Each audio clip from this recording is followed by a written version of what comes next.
Bonjour à toutes et à tous. Aujourd'hui, j'ai envie de vous raconter une histoire très personnelle, quelque chose qui m'est arrivé il y a quelque temps et qui m'interroge encore.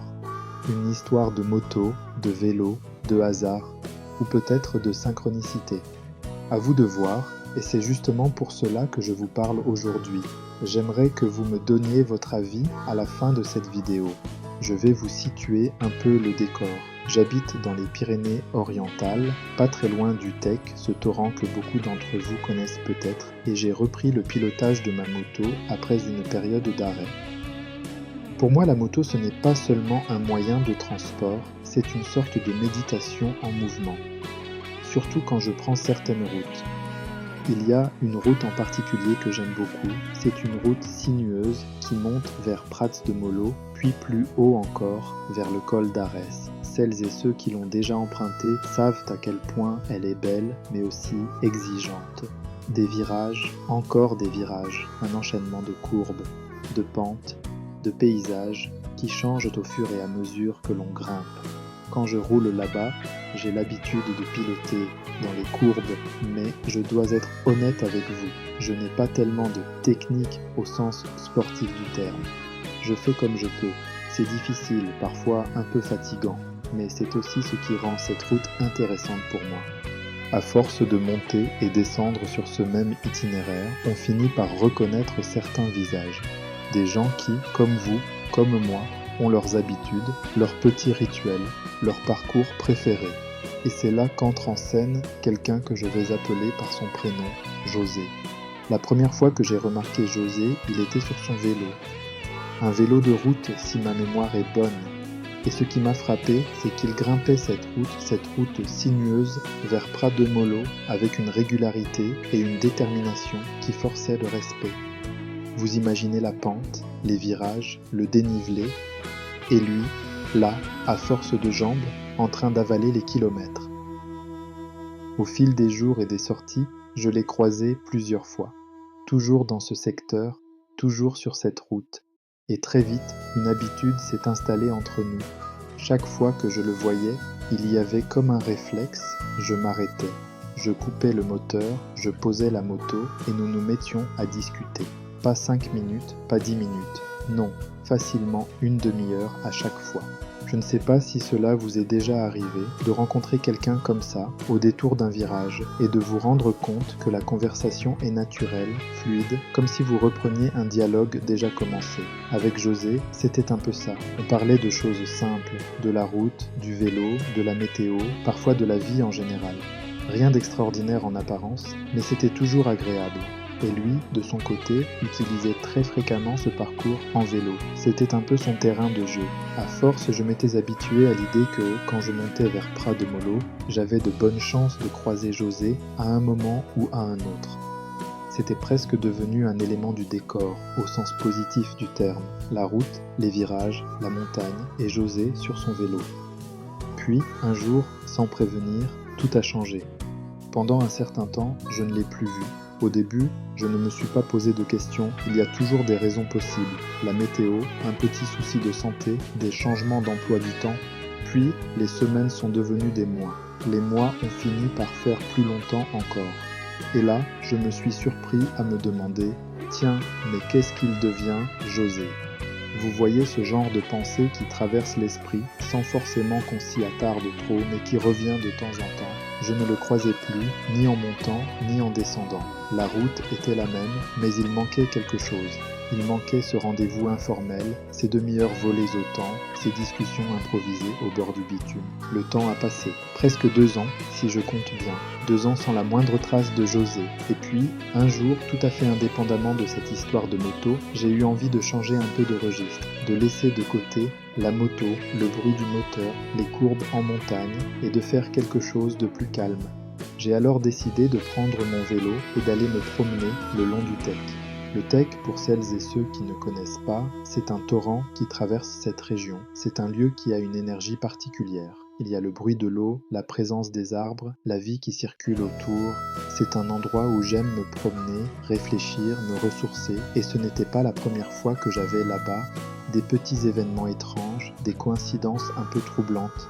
J'avais déjà vécu une autre synchronicité dans ce secteur avec une phrase très particulière: Jean-Pierre, c'est mon chef.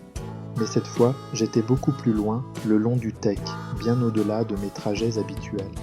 Ce jour-là, je suis allé jusqu'au Boulou. Pour vous donner une idée, le Boulou, c'est à environ 40 km de chez moi. Ce n'est pas la petite balade de quartier, c'est déjà une sortie conséquente. Après avoir roulé un bon moment, j'ai ressenti le besoin de faire une pause. J'ai repéré un banc au bord du Tech, dans un coin agréable, assez calme, entouré de végétation. Je me suis assis, j'ai posé le vélo et je me suis simplement laissé aller à profiter du moment. Il faisait beau, l'air était doux. Le bruit de l'eau couvrait à peine les sons lointains de la route. C'était un de ces moments suspendus où le temps semble se dilater, où l'on oublie un peu tout le reste.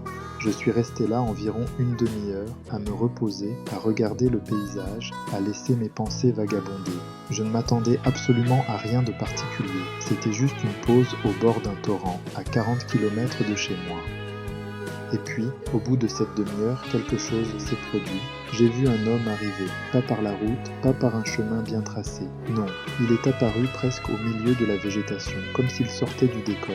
Il s'est approché du banc, calmement, et il m'a dit avec un sourire: « C'est très agréable ici, au bord du Tech.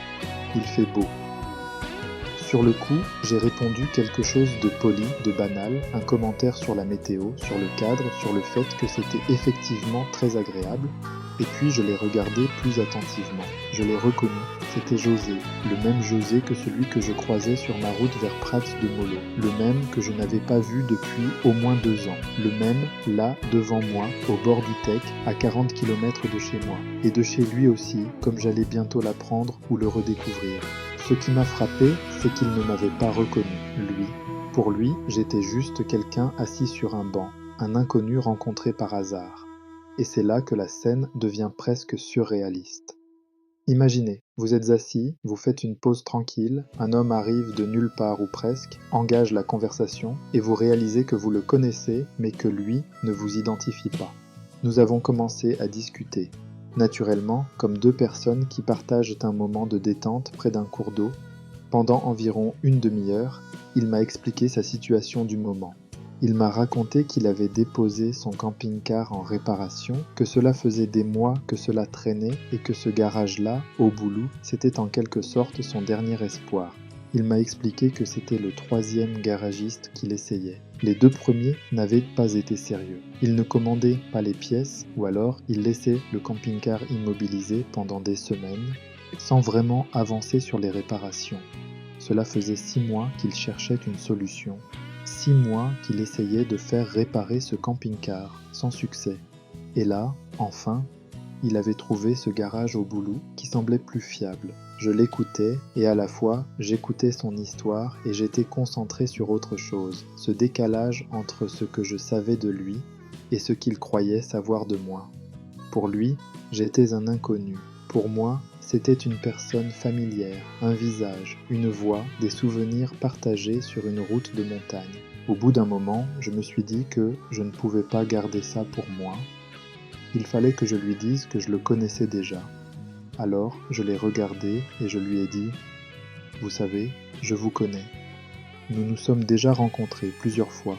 On se croisait sur la route de Prat de Molo. » Là, il a eu une réaction très nette. Il était très étonné, presque interloqué.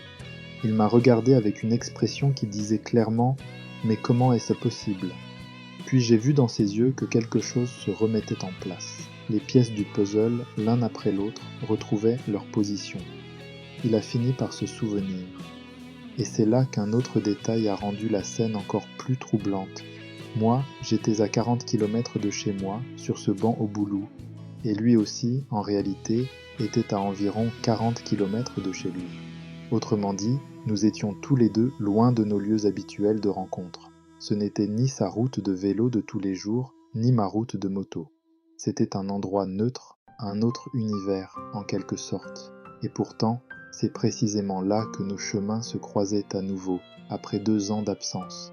Pourquoi là? Pourquoi ce jour-là? Pourquoi à ce moment précis, après une demi-heure de repos sur un banc, dans un coin où je ne vais pas si souvent, et où lui était seulement de passage, parce que son camping-car était au garage? C'est là que la question commence à se poser. Est-ce un simple hasard ou est-ce autre chose? Vous savez, pour moi qui m'intéresse à la notion de synchronicité au sens de Carl Gustav Jung, cette rencontre a quelque chose d'assez troublant. Jung parlait de ces coïncidences significatives qui n'ont pas de lien de cause à effet, mais qui semblent chargées de sens, des événements qui, mis bout à bout, donnent l'impression qu'il y a un fil invisible qui relie les choses entre elles. Dans cette histoire, si je regarde les éléments un par un, je pourrais me dire « oui, bon, ce n'est pas si extraordinaire ». Un homme à vélo qui roule souvent sur une route de montagne. Un autre jour, le même homme qui dépose un camping-car au garage dans une autre ville. Moi qui décide de faire une balade en vélo, qui pousse jusqu'au boulot, qui m'assoit sur un banc. Si on prend chaque élément séparément, rien de paranormal, rien de spectaculaire, mais ce qui m'interpelle, c'est la combinaison de tout ça. D'abord, il y a ce lien entre moi et José, créé par nos rencontres régulières sur la route de Prat de Molo. Ensuite, il y a cette longue période pendant laquelle je ne le vois plus du tout. Presque 2 ans. Comme si le chapitre José de ma vie s'était refermé. Puis, un jour, je me retrouve à 40 km de chez moi, au bord du Tech, dans un endroit où je n'ai pas l'habitude de m'arrêter. Je choisis un banc, presque au hasard. J'y reste environ une demi-heure. Et au bout de cette demi-heure, un homme sort de la végétation, s'arrête, me parle, et c'est précisément lui. José, qui, lui aussi, est à 40 km de chez lui et qui ne devait être là que parce qu'il a trouvé un troisième garagiste pour son camping-car. Il y a tellement de paramètres qui doivent s'aligner pour que cette scène ait lieu que, personnellement, j'ai du mal à ne voir là qu'un simple hasard. Je ne dis pas qu'il y a une explication mystique. Je ne dis pas qu'il y a un plan secret qui organise tout. Mais je me dis qu'il y a peut-être, dans ce genre de coïncidence, un message ou au moins une invitation à prêter attention. C'est aussi ça la synchronicité telle que je la comprends, des événements qui se répondent, qui se reflètent, qui semblent nous dire « Regarde, il se passe quelque chose », une sorte de clin d'œil du réel. Et ce n'est pas la première fois que ce genre de choses m'arrive le long du Tech. Comme je vous le disais, j'avais déjà vécu une autre coïncidence étonnante dans ce secteur, avec cette phrase « Jean-Pierre, c'est mon chef ».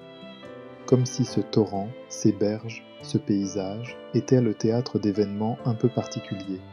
Peut-être que j'y suis plus attentif, peut-être que mon esprit est plus ouvert à ce genre de signaux quand je suis là-bas, je ne sais pas. Alors, je me tourne vers vous. Vous qui regardez cette vidéo, vous qui m'écoutez raconter cette histoire, qu'en pensez-vous? Est-ce que, pour vous, cette rencontre avec José au boulot est une simple coïncidence parmi d'autres? Un hasard statistique qui devait bien finir par arriver un jour, compte tenu du nombre de gens que l'on croise dans une vie?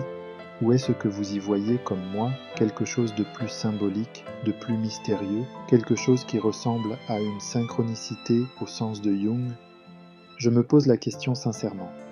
De mon côté, j'ai tendance à penser que oui, il s'agit d'une synchronicité. Parce que ce n'est pas seulement la rencontre en elle-même qui est étonnante, c'est le contexte global. La route de montagne, les échanges répétés avec José, la longue absence, le choix du jour où je vais jusqu'au boulot, le banc précis sur lequel je m'assois, la durée de ma pause, l'arrivée de José par la végétation, sa présence là uniquement à cause d'un troisième garagiste, le fait qu'il ne me reconnaisse pas puis qu'il me reconnaisse après coup, tout ça, mis ensemble, ça fait beaucoup. Et puis, au-delà du côté spectaculaire ou pas, il y a la question du sens. Qu'est-ce que cette rencontre me dit? Qu'est-ce que je peux en tirer comme enseignement, si tant est qu'il y en ait un? Peut-être que ça me parle de la persistance des liens humains. On croit que certaines rencontres sont finies, qu'elles appartiennent au passé, et puis un jour, elles reviennent, ailleurs, autrement. Comme si la vie nous disait « ce n'est pas terminé ». Peut-être aussi que cela me rappelle que nous ne contrôlons pas tout, que des éléments de notre existence se jouent à des niveaux qui nous échappent complètement. Et peut-être tout simplement que c'est une invitation à prêter attention à ces moments-là, à ne pas les balayer du revers de la main en disant « Oh, ce n'est qu'un hasard ».